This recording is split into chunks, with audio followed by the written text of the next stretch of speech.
on a hill or home.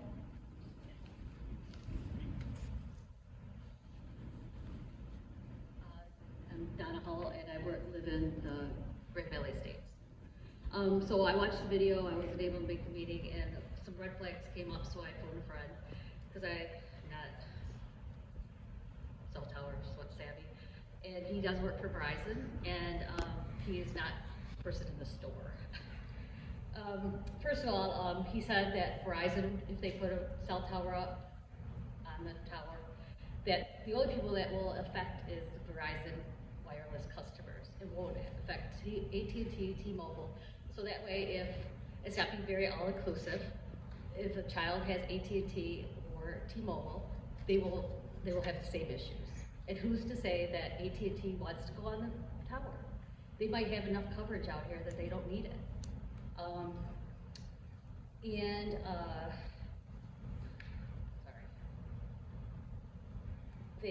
We had looked at some lots.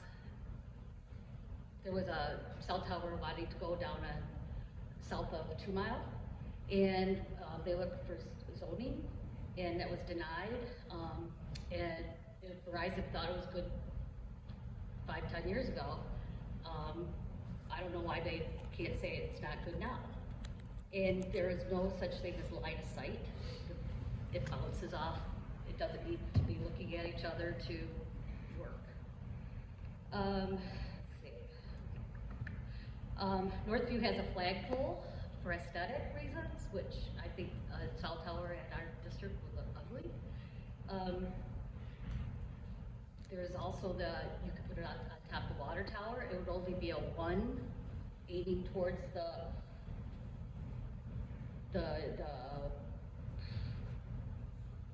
sorry.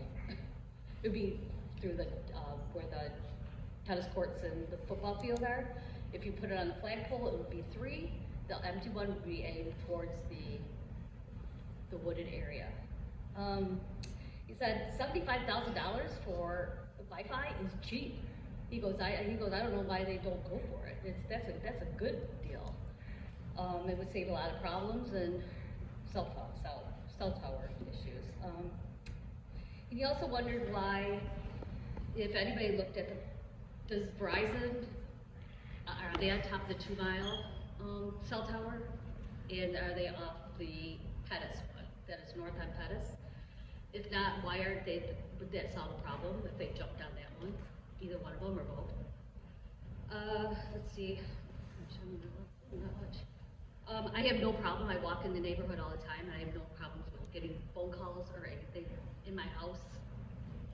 So I don't know where the issue would be. I'm neither for nor against it, so. But those are the issues that I saw, and thank you for your time. Thank you. Stephanie Boone.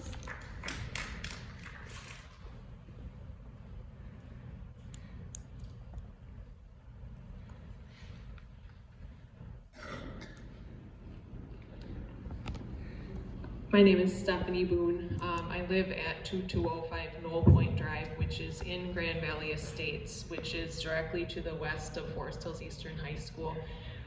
So my family moved into the neighborhood there back in spring of 2005.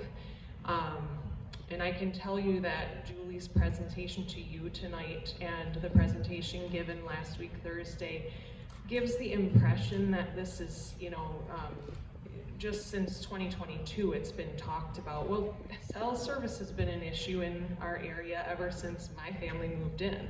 I'm not gonna sit here and try to say that we couldn't benefit from having better service sometimes. We have dropped calls, we have that. But I've talked to you all before about need versus want. And to try to paint this as a need is false. It's false. To try to say, that because we have students who have medical needs and apps that they need to have access to, well, that's been going on since, 2005. So why are we all of a sudden rushing to make this decision and come to this conclusion? That was a close call. You all just about voted on a very major concern for our community, without really doing your due diligence and taking the time to put the research into that and listening to the community. I was at the meeting last Thursday at Forest Hills Eastern High School, and I would tell you, since none of you were there and there was a conveniently placed meeting that you all had to be at so that you couldn't be at the meeting to hear the public who were silenced, 99+% of the people who were at that meeting were against the cell tower. And that was a pretty good turnout there. And none of the cons were talked about by Julie or the panel. They completely poo-pooed any of the cons that might be out there. And as a grad of Forest Hills myself, you know, I know that Forest Hills champions the education and the academics that they provide to the students, and that you're turning out critical thinkers who are able to view issues and concerns through a different lens. Well, your panel certainly did not do that last week. They did not view things through a different lens. They did not make those of us there with questions and concerns feel included. And if you want to be a district who champions inclusivity, you need to think about that. How about the fact that only Verizon users would benefit from this tower? What about those poor students who have diabetes or a heart issue, but they have AT&T? Oh well, I guess you don't matter. Is that the message we're gonna send here? Because I know other solutions have been presented. Take the time you need and do this right. Thank you. Thank you. Public comment?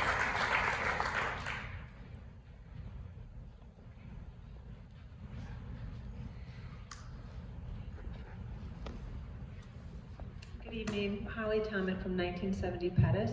First of all, thank you for delaying the vote on the tower. We really appreciate that. I'm going to be reading a letter for Sarah Vanderbond from 769 Longleaf Court. So I'll just read what she had to say to you guys. Good evening, Forest Hills School Board members and Superintendent Schubel. I give my permission for this public comment to be read on my behalf at tonight's board meeting, as I am on a business trip not able to attend the meeting in person. Thank you for the opportunity to address you today. I am a concerned member of the community and parent of a Forest Hills Eastern student, advocating against the installation of a cell phone tower on Forest Hills Eastern school grounds. With that being said, I am a strong proponent of school safety and regularly train on school safety and attend school safety conferences in my role in education administration. It was clear to me after attending the cell phone tower meeting at Forest Hills Eastern last Thursday night that there are many unanswered questions and concerns related to the current and only proposal under consideration. I was disappointed that a more comprehensive review, including identification and evaluation of potential alternative solutions to the cell phone signal connectivity issue, was never completed, nor was a focus group consisting of parents, students, and staff formed. For example, one such representative alternative is a Wi-Fi based option capable of solving the signal connectivity issue quickly and without the potential health hazards of a high-powered cell phone tower antenna on school grounds in close proximity to our students and staff. While I understand the importance of safety, connectivity, and technological advancements, the potential health risks of placing a cell tower with powerful antennas in such close proximity to our children cannot be ignored. Numerous studies have raised questions about the potential health risk associated with prolonged exposure to powerful electromagnetic fields emitted by cell tower antennas. The World Health Organization has classified radio frequency electromagnetic fields as possibly carcinogenic to humans, and as responsible stewards of our children's well-being, we must prioritize caution. In addition, the American Academy of Pediatrics state in a journal article from 2023 that children receive proportionately higher exposure into their sensitive brain and tissue from wireless radiation. The links to health studies on your website and those that were mentioned by proponents of the current cell tower proposal at Thursday's meeting are very outdated and are at odds with more recent data. I urge the board to pause and conduct a more thorough evaluation of the current proposal and potential alternatives to address the extensive concerns raised by the community. While I understand the current proposal may seem somewhat appealing from a near-term cost standpoint, I believe this is short-sighted when other safe alternatives may exist with modest cost implications. There are school safety grants and other resources available to offset costs. I'd be happy to engage in additional dialogue regarding these resources. I urge you to carefully reflect on the public comments and concerns raised by the community, review the Environmental Health Trust letter that was sent to all of you, and pause on this vote tonight, which you have. We thank you for that. Thank you. Nick Krill?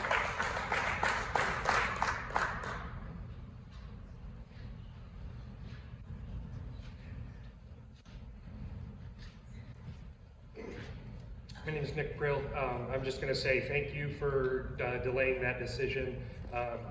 I've stood up here time and time again for 2 years asking you guys to please allow public comment on agenda items before you take a vote on it. And I think tonight, had you not had the recommendation from administration, I'm very concerned that you guys would have pushed through this vote being absent from the community forum and not taking time to hear from the community members. So I'm just going to ask again that you please revisit, and all it takes is one board member to make that motion and somebody to second it and you to take a vote on it. But I think it's imperative. You guys work for the community. You are here to represent us and to protect the community and our children.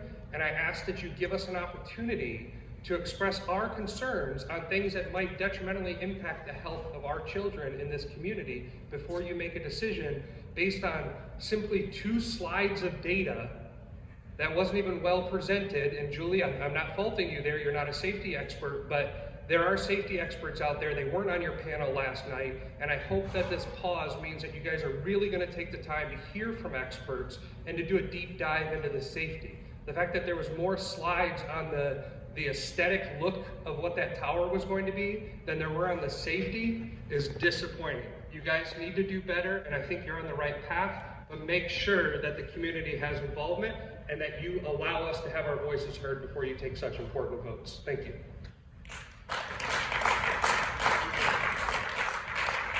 Vicky Slot?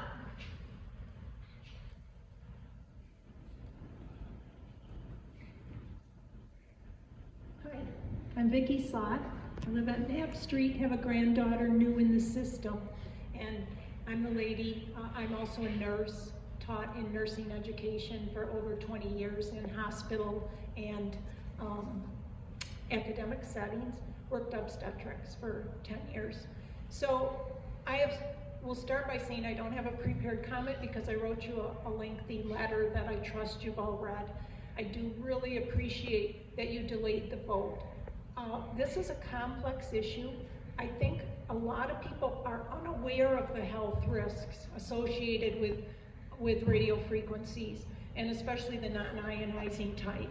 And the FCC's guidelines, as you've become well aware of, are very outdated, and we can't really rely on that, and that seemed to be what we're trusting to be our safety fallback. So I guess moving forward, I hope that we can understand what the plan is and that there's room for dialogue. Being new in Forest Hills, I have to say I'm a little disappointed with what I sense is ill feelings between the community. I'm an outsider, I come in very open-minded. You guys have a tough job. I am not underselling the amount of time it would take just to research an issue like this, but I found this timeline was so short. I found the links provided weren't very comprehensive for looking at both sides, as you've heard tonight. And so moving forward, I guess, can the community be apprised of what the plan is? Would you please develop an internal health team that isn't biased with industry and that really looks at all sides of the issue? Would you please add links on the website to the Environmental Health Trust and the Physicians for Safe Technology, which are excellent sources so that our community can be better informed? Why not another location? And I'm going to even charge you even further. The cell tower, although it's on 24 hours a day, our kids are exposed, 7 hours, 5 days a week. We can't turn that off. But people are unaware of the potential long-term health risks and the known health risks that are already out there. I would challenge you even further to make a comprehensive plan, being proactive to reduce all of our exposure. And I in the letter, I had ended with, we could be just like a leader in this. Let's put an education program about safe technology, get the cell phones away from the heads, get it out of the pockets, keep them off. I love that you have a put them away at Easter, so thank you for that. You know, we could look at doing more with our landlines. That's the kind of recommendations out there. And I have to say, this is very difficult. The first meeting I came to, it feels harsh, and it's like we're cut off, and that is another problem, I think. Breezy Rusher? Thank you.